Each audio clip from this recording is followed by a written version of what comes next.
Hola, muy buenas noches, bienvenidos a una emisión más de A Fondo, espacio de análisis periodístico donde abordamos aquellos temas que son relevantes para nuestra comunidad. En esta ocasión vamos a hablar de algo que en los medios en general no se aborda, y me refiero al proceso de construcción de un nuevo partido en nuestro país, Partido Morena, Movimiento de Regeneración Nacional, que pues ha cursado una trayectoria apegado a lo que establece la ley para constituirse en partido político. Y para eso pues hemos invitado al coordinador estatal de este partido en construcción, al doctor en sociología Víctor Quintana Silveira. Bienvenido, Víctor. Gracias, hola, me da mucho gusto estar aquí contigo, Javier, aquí otra vez en tu prestigiado y muy bien comentado programa. Gracias. Víctor, yo sé que construir un partido es un desafío organizativo, político y cultural muy fuerte. Ustedes han avanzado ya en el terreno organizativo de una manera impresionante. La celebración de 20 asambleas estatales, o sea, en 20 entidades de la República, con una asistencia establecida de un mínimo de 3,000 militantes certificados por el Instituto Federal Electoral. Me parece que es algo inédito en la historia de este país. Yo he comentado en corto y creo que también en público, en radio, que me parece inédito no solo por el esfuerzo organizativo, sino por el contexto histórico que se da. El PRI nace del poder, es decir, todos los partidos se forman para disputar el poder. El PRI nace del poder, desde el Partido de la Revolución Mexicana, Partido Nacional Revolucionario, Partido Revolucionario Institucional, pero emana del poder, no tuvo que hacer ningún esfuerzo en ese sentido. El Partido de Acción Nacional surge también en un contexto en el cual, de alguna manera, aprovecha una situación de reacción, agrupa a quienes estaban inconformes con el proceso de la Revolución Mexicana, y sobre todo el cardenismo, y se agrupa entonces, pero no tuvieron que cursar ningún proceso de esta naturaleza. Aquí Chihuahua fue una de las entidades que logró eso, tú coordinaste ese esfuerzo, y me parece importante que nos narres, porque es la pregunta, dos cosas. ¿Fueron acarreados? ¿Qué tipo de gente fue? ¿Qué tipo de gente fue la que se afilió? Bueno, pues muchas gracias, creo que es muy pertinente la manera como estás planteando la pregunta y creo que es algo inédito no solamente en Chihuahua, sino también en México. El PRD recibe el registro del PMS, el PMS es el registro del Partido Comunista y del PMT. Exactamente, tú conoces bien esto, así ¿no? es. Entonces, un partido que haya recorrido toda la carrera de obstáculos que pone la nueva ley electoral, que es muy difícil, pues yo creo que somos el primero que lo estamos buscando. Mira, ¿qué fue lo importante? Yo creo que lo que refleja lo que constituyó esta asamblea del 26 de octubre es la misma asamblea. Es la misma asamblea. Cuando faltaban 2 horas para que comenzara la asamblea, nos faltaban 1,300 gentes. 2 horas para 2 que horas. terminara el plazo establecido. Ya con la prórroga de 1 hora. Fíjate o sea, nomás. a las 11:30, la asamblea estaba programada para las 12:30, con la posibilidad de una prórroga de 1 hora. A las 11:30 teníamos como 1,700 gentes, personas, nos faltaban 1,300 personas. En ese momento, nos estábamos dirigiendo continuamente a los que estaban ahí en el estadio de béisbol y les dijimos, ¿saben qué les vamos a pedir? Nos faltan 1,300 personas, nos faltan 2 horas cuando mucho. Empiezan a convocar a sus... Empiecen, tomen su celular y empiecen a llamar. Entonces, la asamblea se produjo a sí misma. Se reprodujo a sí misma. Se reprodujo a sí misma. Eso lo dice Juan Chávez y creo que es un concepto muy bueno. ¿Sí? se reprodujo a sí misma cuando vio que le faltaba gente. Entonces fue maravilloso, fíjate, fue una experiencia maravillosa eso. Me dice una amiga, mira, yo estaba junto a una pareja de señores ya mayores, ya muy humildes, saca la señora el celular y empieza a llamarle a todos los contactos que tenía. Entonces eso es extraordinario, o sea, eso es la otra cara del acarreo. Por supuesto, por supuesto.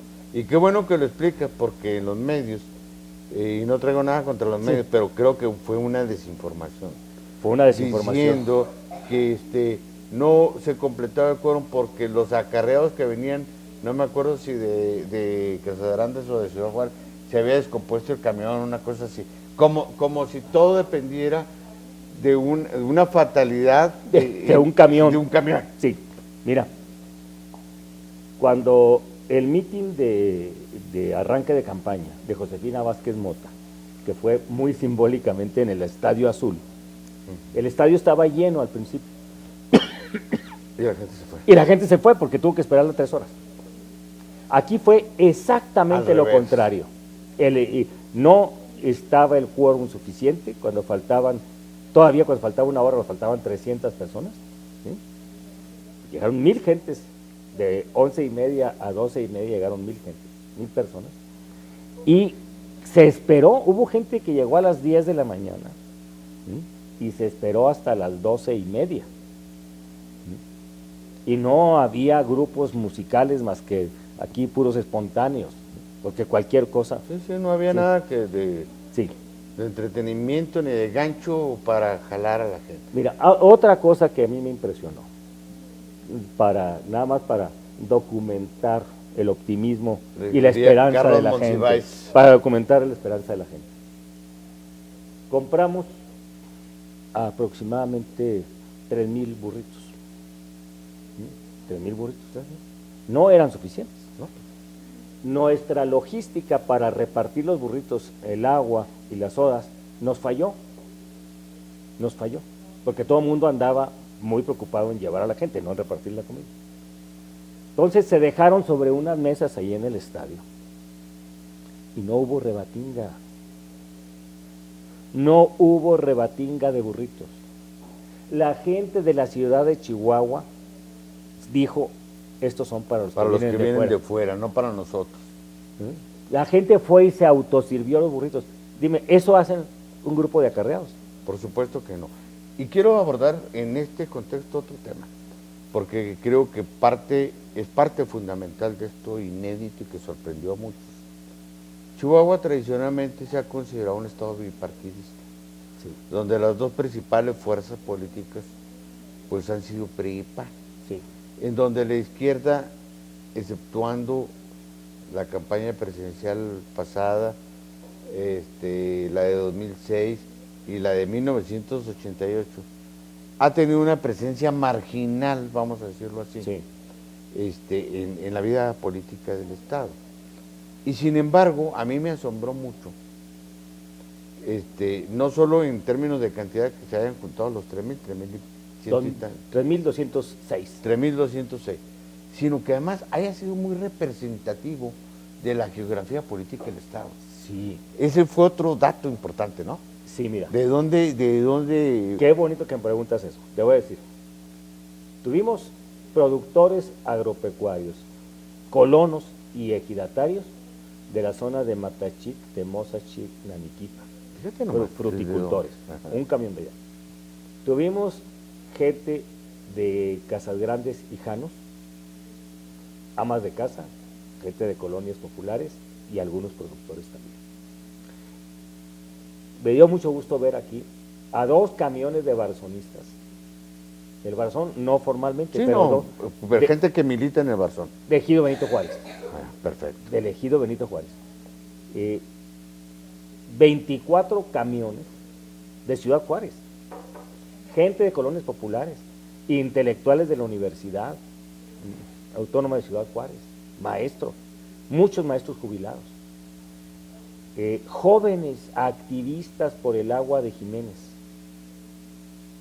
jóvenes también muchos jóvenes y también jubilados de Parral, un camión de Ojinaga donde ni siquiera tenemos comité municipal, amas de casa, productores agropecuarios, un grupo de arquitectos de Camargo. ¿Y de aquí de la ciudad de Chihuahua? De aquí de la ciudad de Chihuahua era realmente la diversidad del pueblo chihuahuense. Teníamos mucha gente de colonias populares, muchos maestros jubilados, muchos trabajadores de la cultura, mucha gente del mundo cultural, mundo magisterial, ya lo dije, algunos sindicalistas, muchos sindicalistas, por ejemplo, alguna gente que venía del sindicato de electricistas o de Telmex o del Poder Judicial de la Federación, ¿sí? O ya sea gente con un nivel de militancia sindical muy fuerte, de organizaciones no gubernamentales, ¿sí? Prestigiados abogados. Vamos a una pausa y regresamos con este tema, porque aparte del mosaico social que estuvo representado en esta asamblea de Morena, creo que también tenemos que abordar el mosaico político, porque creo que esto es más importante que la cantidad. El Vivebus es un nuevo sistema de transporte accesible e incluyente. Todos los adultos mayores, personas con discapacidad, indígenas y estudiantes contarán con una tarjeta digital de pago preferencial. Para obtenerla, solo deberán acudir a los módulos de trámite preferencial Vivebus y gozarán de un 50% en la tarifa. Esta tarjeta será intransferible, personalizada y con fotografía. A ti y a mí, el Vivebus sí nos conviene.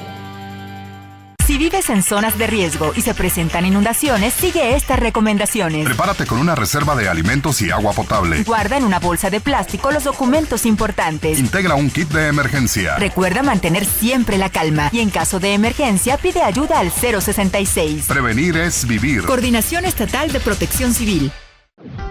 Me gustó el básquetbol porque mi mamá antes jugaba y de ahí le agarré cariño y amor al baloncesto, desde los 11 años aproximadamente. Creo que nos da ventajas hacer deporte para nuestro cuerpo estar bien, pues físicamente y mentalmente también. Practicas hacer cosas en equipo, o sea, estás pensando en cómo ayudar a los demás y cómo ellos te piensan ayudar a ti para lograr un objetivo. Pues nos ayuda a estar más saludables, que es lo más importante. Por una universidad saludable, actívate. Soy Gabriela Sad, orgullo de ser Wash.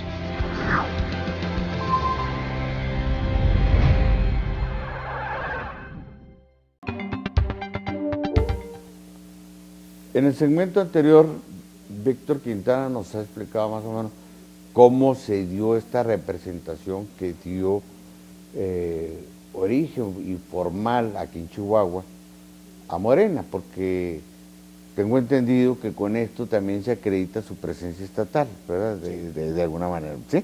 Sí. Ya esto ya está constituido formalmente.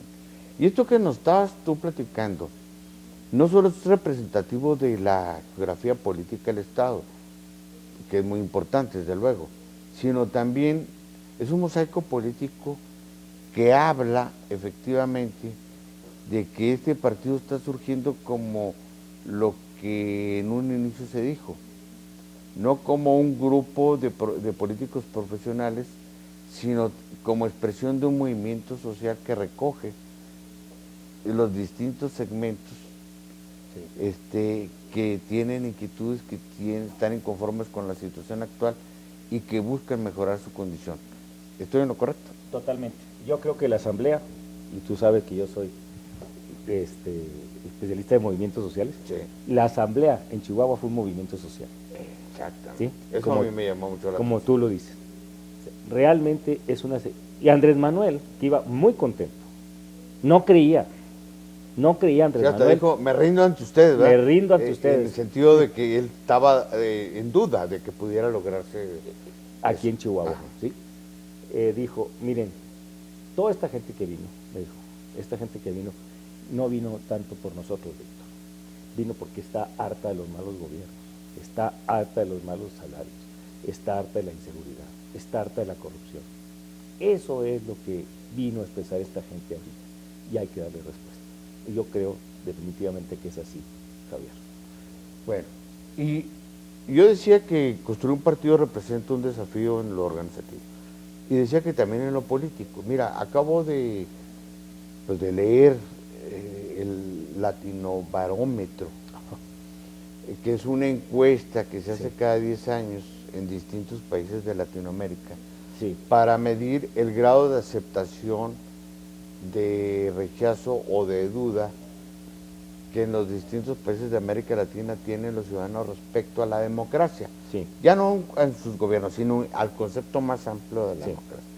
Y me llamó mucho la atención que México, en relación a la encuesta del 2000, haya decrecido de manera muy significativa la confianza de los ciudadanos en la democracia.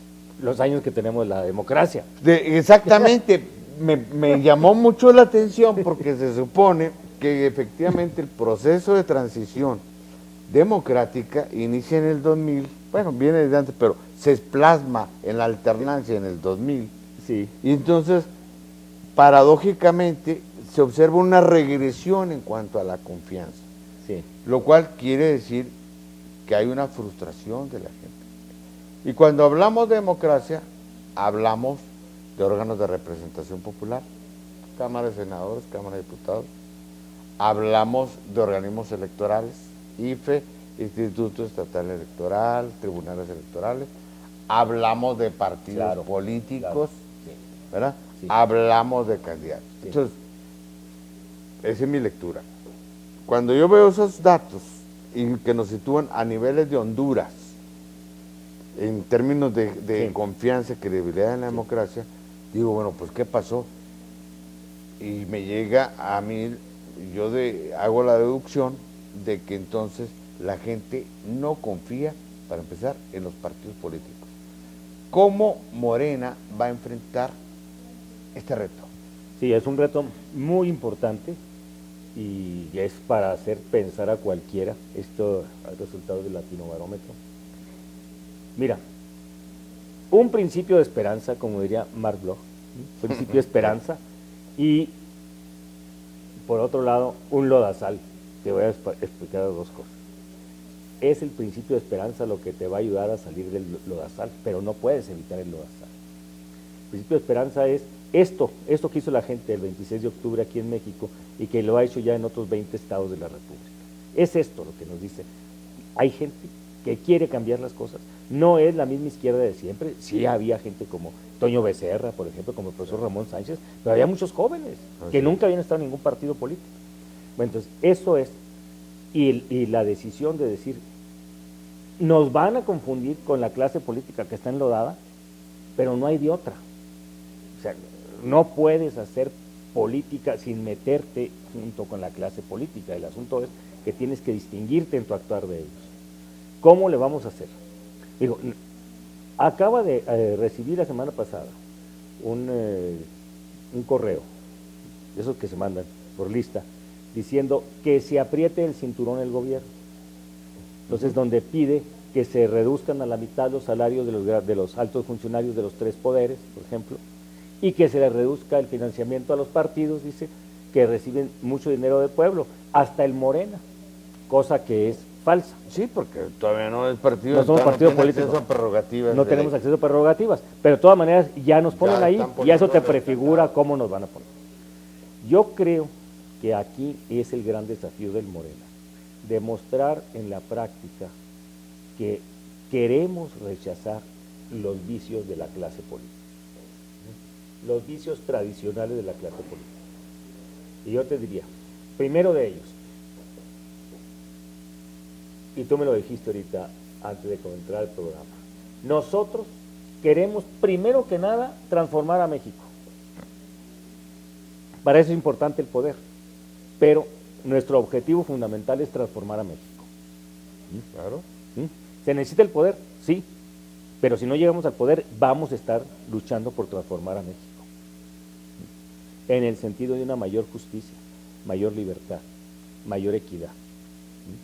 Entonces, esto lo tenemos que hacer cotidianamente y eso lo comentamos continuamente con los muchachos y las muchachas de Morena.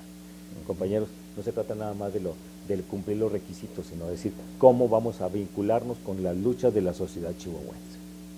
Y creo que aquí hay otro tema, y me refiero al otro desafío, el cultural, porque yo percibo que la actividad política, evidentemente, como se ha practicado en México, está asociado al clientelismo, a la corrupción, al nepotismo, a la obsesión en el puesto público, en la demagogia, en la hipocresía, a todos esos disvalores está asociada la actividad política. Entonces, ¿cómo hacerle para que el ciudadano vea en la política un instrumento de cambio, de transformación? Yo creo que se requiere una nueva cultura política. Totalmente. Y se requiere, para construir esa nueva cultura política, entonces romper paradigmas, romper esquemas, romper usos y costumbres. En ese sentido, ¿qué es lo que propone Morena para crear una nueva cultura política ciudadana que realmente estimule la participación? Y cuando hablo de una nueva cultura política no me refiero a un nuevo discurso, me refiero a una nueva práctica, a una nueva forma de hacer, de convivir, de abordar los problemas públicos. Mira, desgraciadamente ahorita lo que te puedo hablar de práctica es muy poco y lo demás es discurso. Lo que pasa es que lo que te planteo como discurso quiero que sea un compromiso. En primer lugar, una práctica de considerar los cargos como encargos. Eso es importante. ¿Sí? Buena respuesta. ¿Sí? Los cargos que tenemos. Los cargos como encargos, como no encargos, como privilegios. no privilegios. Perfecto. Con el único privilegio de servir. Para eso son los cargos.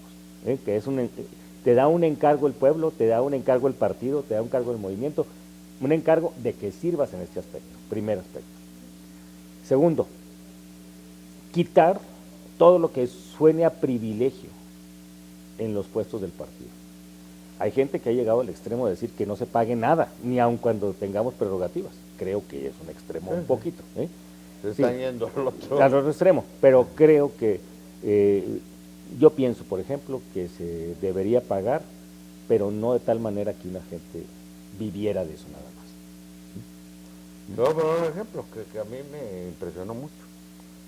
Tú sabes que yo viví 7 años en Cuba. Sí. Y yo conocí asambleístas muy destacados, entre ellos deportistas olímpicos como Teófilo Stevenson, que era campeón olímpico 3 veces. De peso pesado. De peso pesado, de peso completo.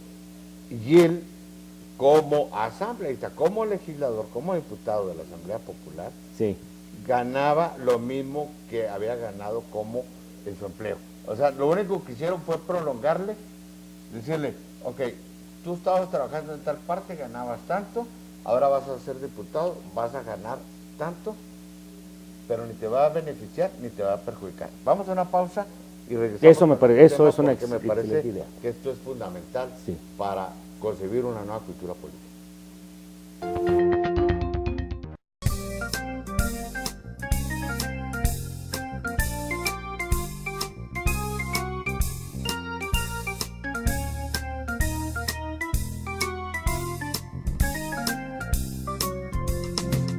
London Café, un lugar para disfrutar.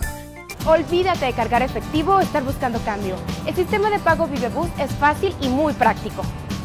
Con la tarjeta digital Vivebus podrás accesar a la ruta troncal y a los autobuses de las rutas alimentadoras. Podrás adquirir tu tarjeta en cualquier terminal o estación. Solo sigue las indicaciones que aparecen en la pantalla. Para tu comodidad, también contarás con más de 160 OXXOs autorizados para venta y recarga de la tarjeta de pago Vivebus. A ti y a mí, el Vivebus sí nos conviene. ¿Cómo construir un ciudadano más participativo, una ciudadanía más participativa, que se vea a sí misma como sujeta de derechos, no solo de obligaciones, mucho menos de dádivas, de prerrogativas? Pues esto tiene que ver con un cambio cultural impresionante. Y estábamos hablando de esto. Me parece muy interesante lo que tú nos estás platicando, de cómo se concibe al interior del propio Morena el ejercicio de los puestos como encargos y no como privilegios. Te quité la palabra en el segmento anterior, para poner un ejemplo, pero me No, esto parece es que clave, muy esto importante. es clave. Y ahorita, ante el peligro de que empiece la grilla por las candidaturas del 2015, ya se están pensando mecanismos para evitar el tribalismo, para evitar los acuerdos cupulares, etcétera, etcétera. Los Y- amarres Sí, abajo de la mesa. las amarres abajo de la mesa. Entonces, yo lo estoy diciendo ya. El que lo busque no lo va a encontrar. Y a lo mejor el que no lo No lo busque busque, lo va a encontrar. ¿Sí? El que divida no lo va a encontrar. El que una sí lo va a encontrar. Interesante. ¿Sí? O sea, esa sería la dialéctica diferente, ¿no? ¿Sí? Porque Aquel que hace grilla para tener un puesto no lo va a tener. Y además esto es muy importante porque lo que está diciendo Víctor Quintana, estimado televidente, quiero informarle que a partir ya de ahora que va a obtener el registro formal como partido, con estas 20 asambleas y otras más que se van a consumar, pues le da posibilidad de participar en una elección que va a ser muy importante, la elección intermedia del 2015. Sí, Y efectivamente, es la primera tentación, vamos a decirlo es la así, primera tentación. ¿verdad? Sí. Que puede, o puede potenciar o puede dar al traste con este esfuerzo político nuevo que se está realizando. Mira, por eso yo creo que es muy importante la vigilancia ética continua. Tú hablabas ahorita, nuestra referencia común continua de Gramsci, ¿no? Sí. De Gramsci. Y esa hegemonía, esa dirección intelectual y moral de la sociedad es importante construirla. Ahora, yo pienso que esa dirección intelectual y moral no es un partido, como lo planteaba. Va más, sí. Va más allá. Tenemos que construir en esta sociedad mexicana, volviendo a lo anterior, sobre la cultura, una nueva dirección intelectual y moral, pero con policéntrica. Puede ser un partido, puede ser... Oye, las declaraciones del Papa Francisco han estado impresionantes, ¿no? Impresionantes. Impresionantes, ¿sí? Es parte de ese... De esa nueva dirección, Monseñor Raúl Vera, por ejemplo, aquí en México, los movimientos de mujeres, etcétera, etcétera. ¿Sí?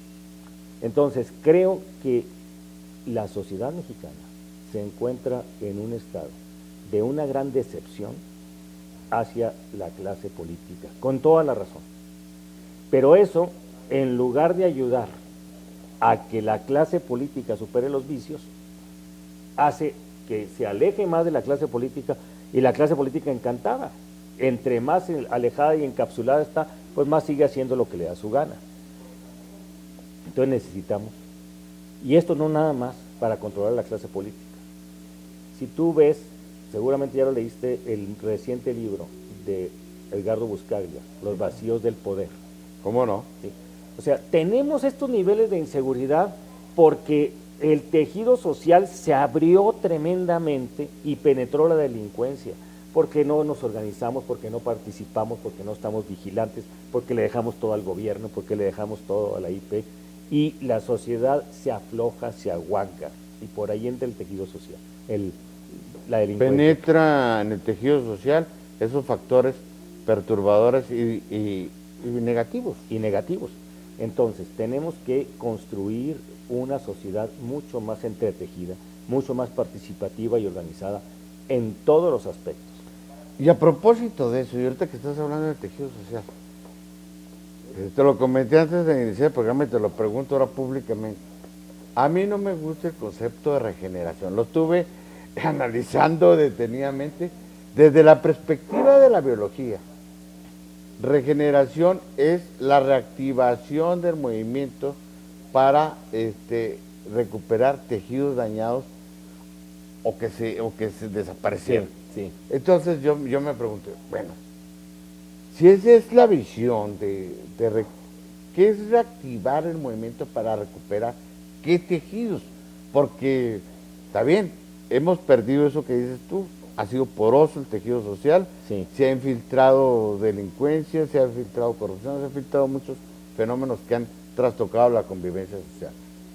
Pero México hoy es consecuencia de otros vicios estructurales que no podemos reactivar, Claro. o sea, porque Sería un absurdo Sí. suponer que volviendo al pasado podemos resolver estos problemas. Mira, Morena en un primer momento se llamó Movimiento de Regeneración Nacional, se llamó, ¿Ya no se llama así? incluso el órgano de Morena se llama Regeneración, Sí, el periódico. en una rememoranza de A Ricardo Flores Magón, el Partido Liberal Mexicano. Ujú. que él hablaba de regenerar los ideales liberales realmente. Pero por ahí sí tenía del sentido. 57, ¿no? Sí, ahí sí del tenía 57, que la Constitución del 57 había sido traicionada por el Así. porfiriato, ¿no? Así es, ahí Entonces, sí tenía sentido. era una, suena feo, suena contradictorio en los términos de decir, una restauración de lo mejor, Así es. porque siempre restauración ha sido de las monarquías, etc.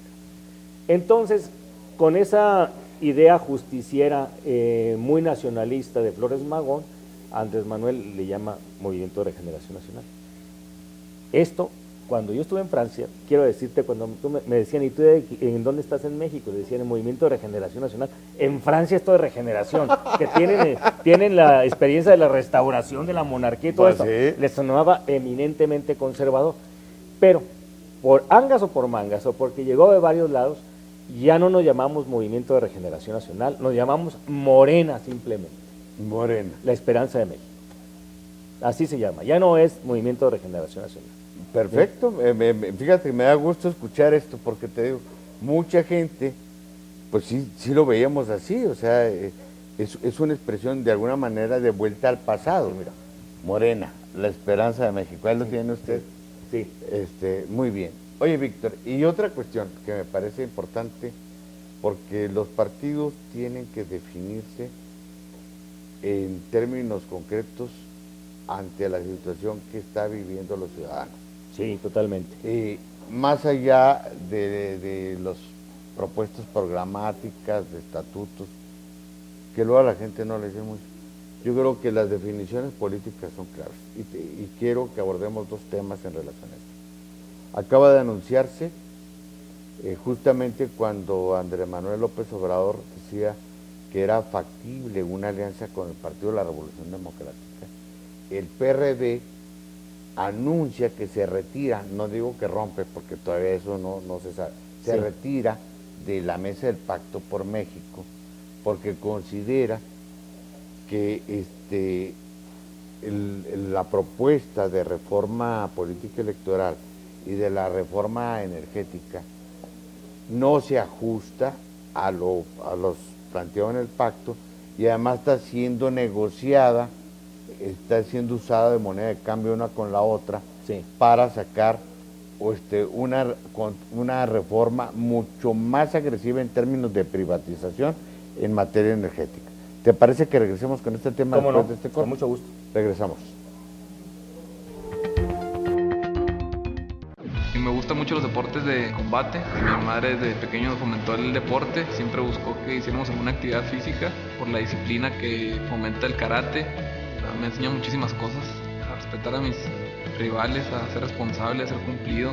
Es mentira que no hay algún deporte que no te guste. Yo creo que a todos hay algún deporte que nos puede llamar la atención. No necesariamente tiene que ser en alto rendimiento, ¿verdad? Como recreación, como actividad física para tener una mejor salud. Por una universidad saludable, actívate. Soy Memo Domínguez, orgullo de ser Watch.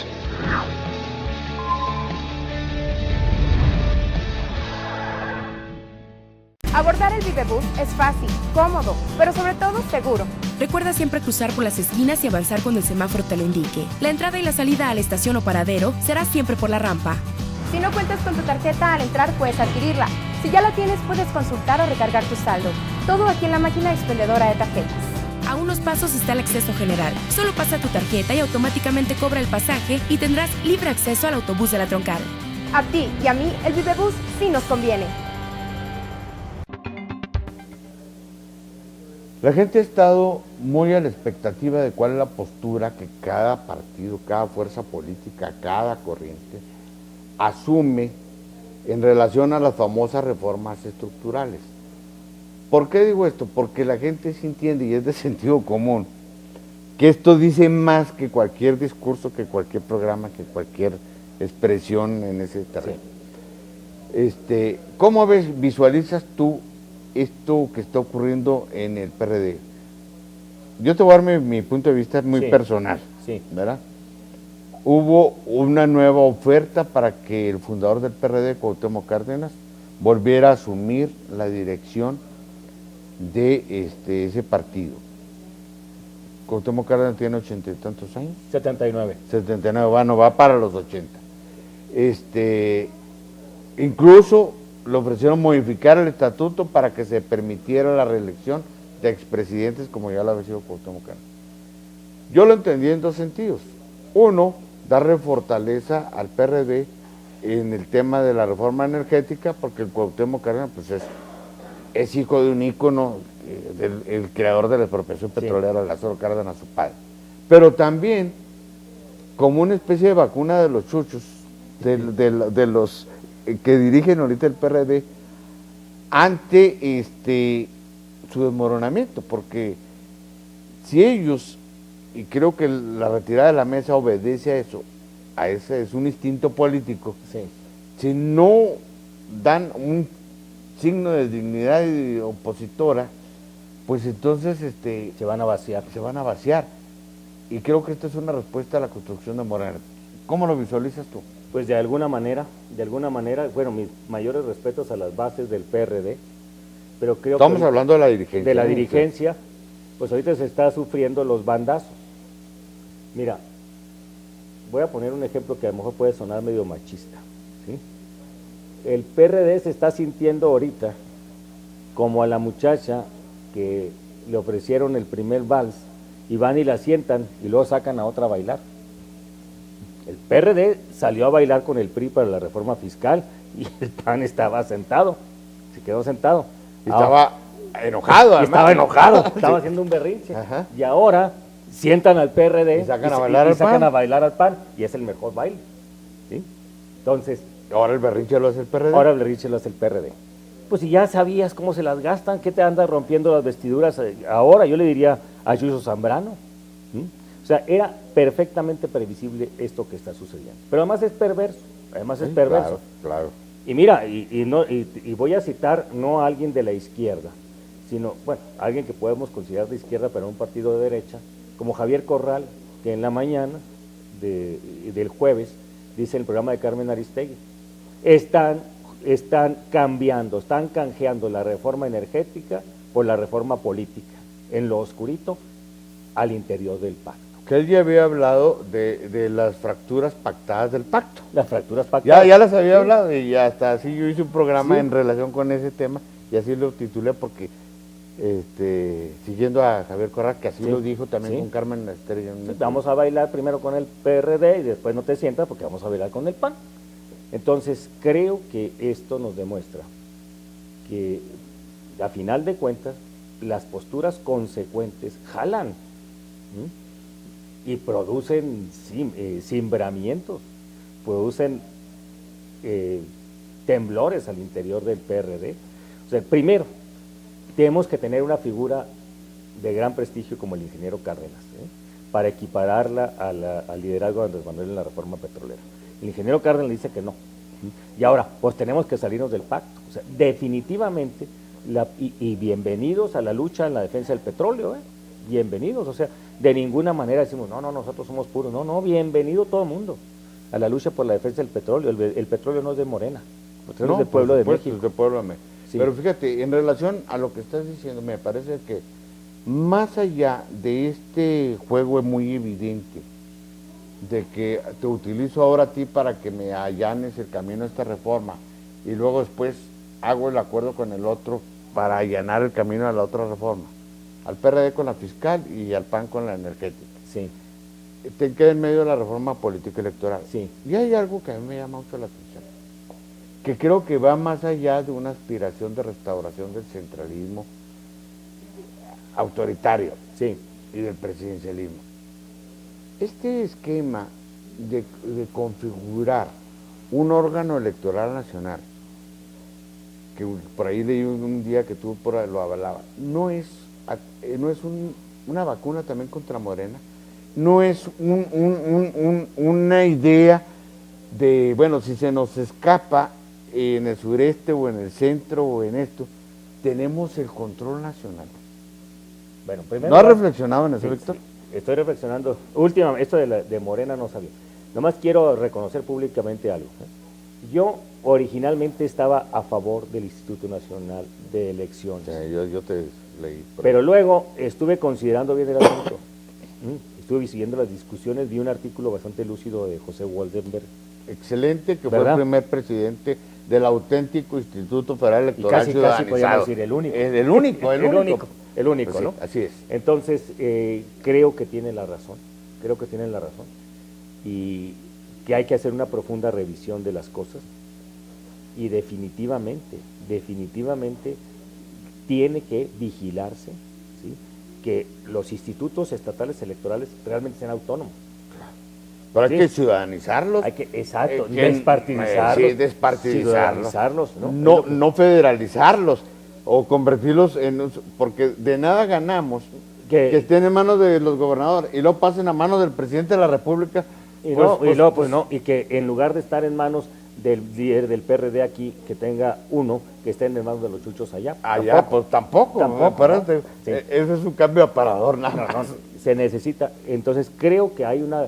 Mira, Qué bueno, me da gusto escuchar eso porque yo en eso difería contigo. no, yo he estado reflexionando y me ilustró mucho el artículo.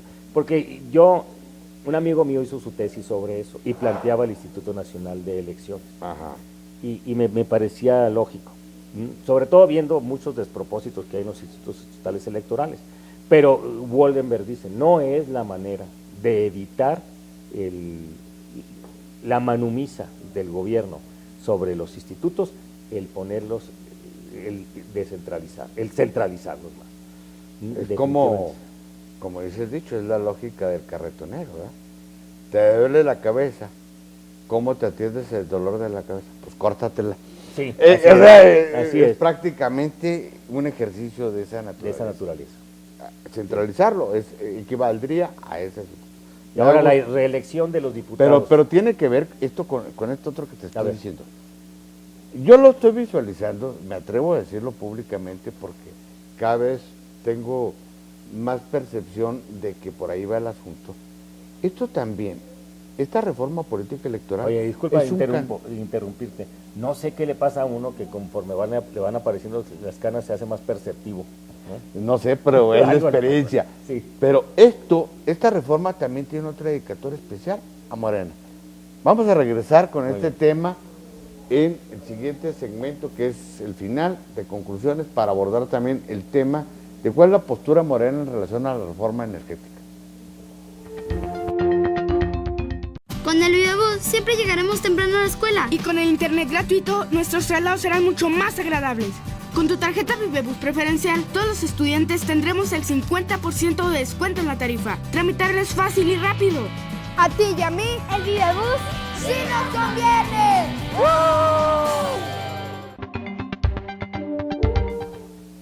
¿Por qué me atrevo a decir que la reforma política electoral tiene dedicatoria morena? Porque a mí no le encuentro ninguna explicación, más allá de las ambiciones de los que querían la reelección, incluso con carácter inmediato, que eran los del PAN. O sea, querían después del 18 seguirle 6 años más, ¿verdad? Los mismos, ¿no? Hasta el 2000, sí, los mismos. Bueno, ya eso es una correntada, para decirlo así. Pero a mí me llama la atención 3 puntos. ¿Por qué la reelección? ¿Por qué el concepto de la segunda vuelta no se considera?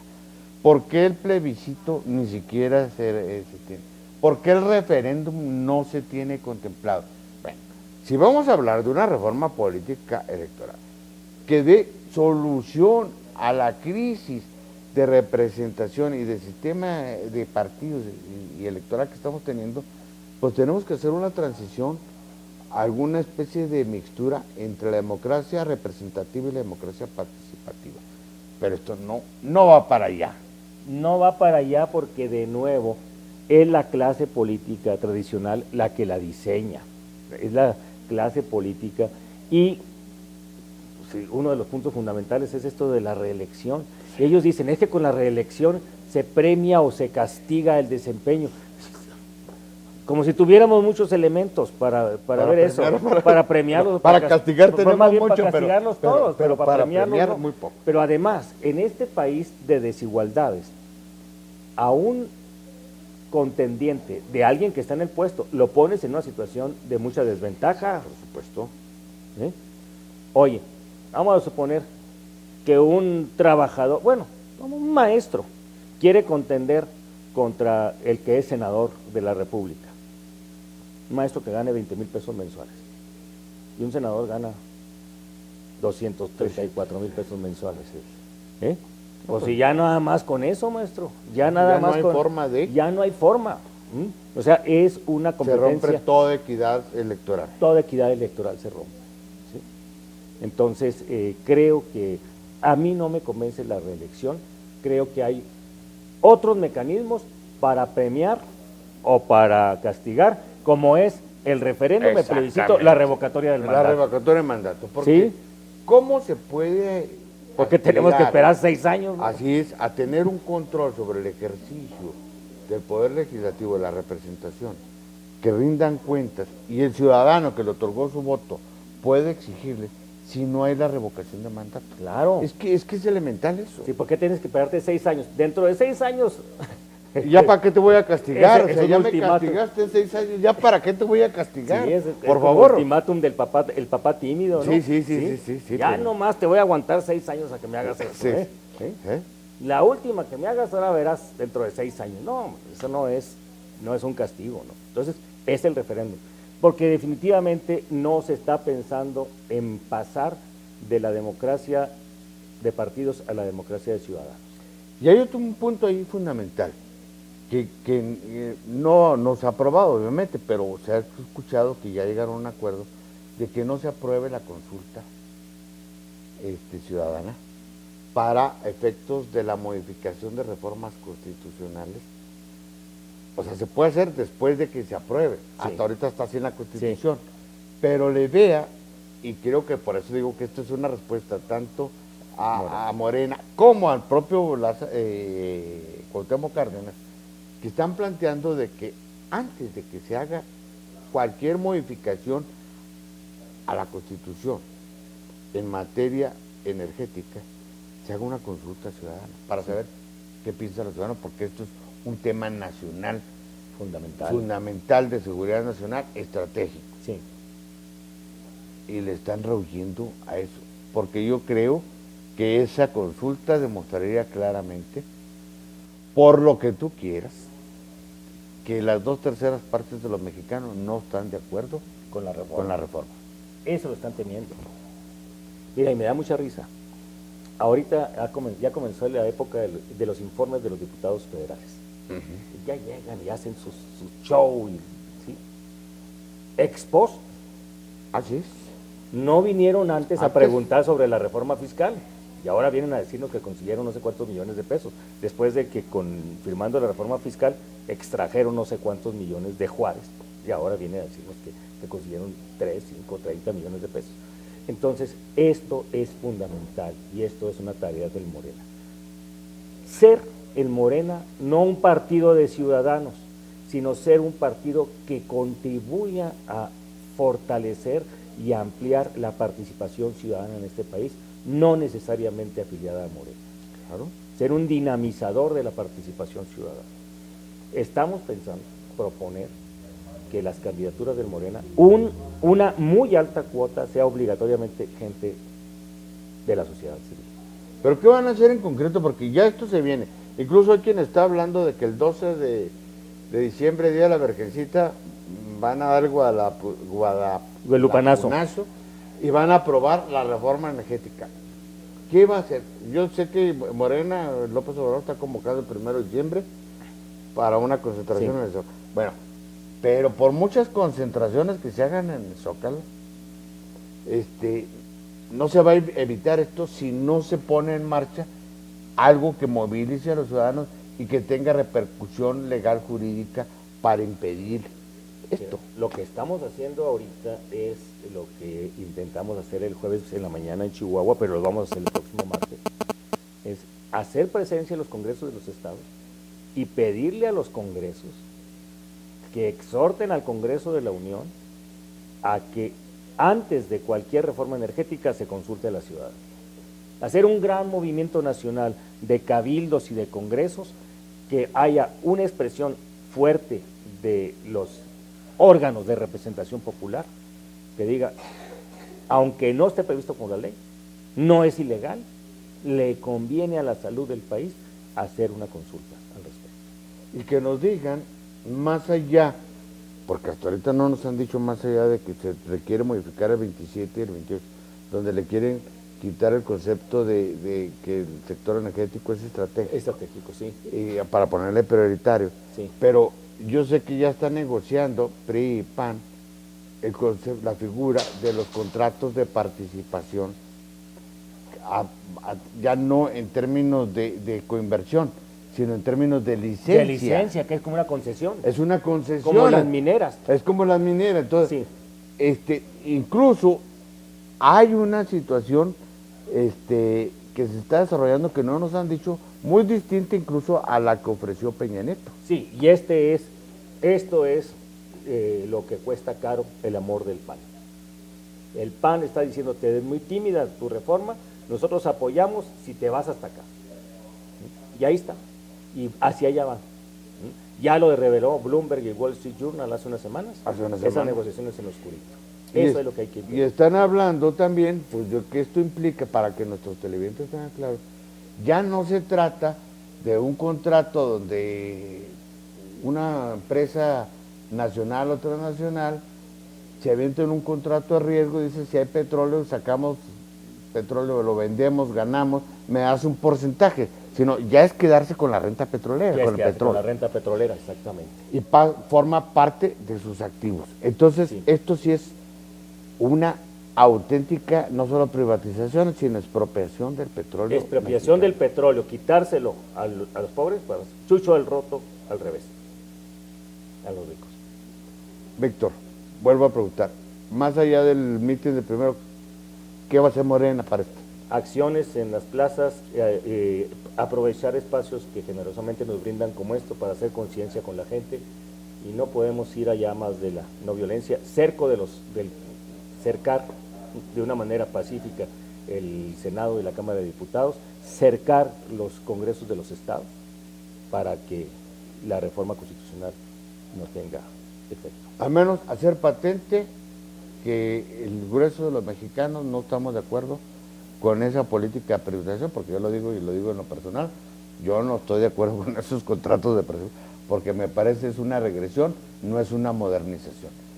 Víctor, te agradezco mucho esta conversación, gracias. A usted su atención, y lo espero el próximo sábado en otra emisión más de a fondo, porque recuerde usted, la verdad nunca es superficial. Muchas gracias.